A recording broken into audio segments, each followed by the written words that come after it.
بسم الله الرحمن الرحيم تبارك الذي بيده الملك وهو على كل شيء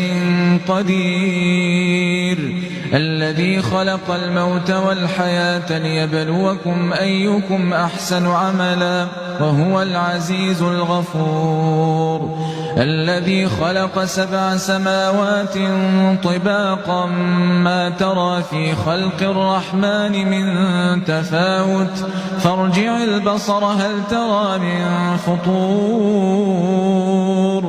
ثم ارجع البصر كرتين ينقلب إليك البصر خاسئا وهو حسير ولقد زينا السماء الدنيا بمصابيح وجعلناها رجوما للشياطين وأعتدنا لهم عذاب السعير وللذين كفروا بربهم عذاب جهنم وبئس المصير إذا ألقوا فيها سمعوا لها شهيقا وهي تفور تكاد تميز من الغيظ كلما ألقي فيها فوج سألهم خزنتها ألم يأتكم نذير قالوا بلى قد جاءنا نذير فكذبنا وقلنا ما نزل الله من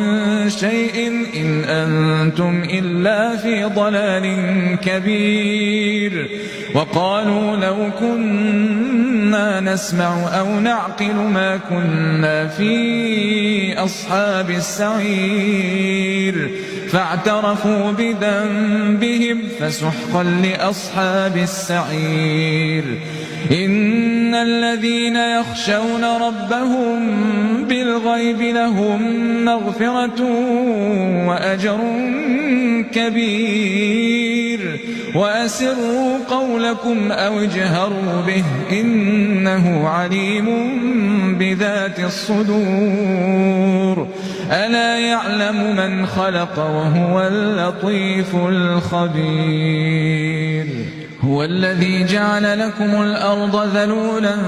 فامشوا في مناكبها وكلوا من رزقه وإليه النشور أأمنتم من في السماء أن يخسف بكم الأرض فإذا هي تمور أم أمنتم من في السماء أن يرسل عليكم حاصبا فستعلمون كيف نذير ولقد كذب الذين من قبلهم فكيف كان نكير أولم يروا إلى الطير فوقهم صافات ويقبضن ما يمسكهن إلا الرحمن إنه بكل شيء بصير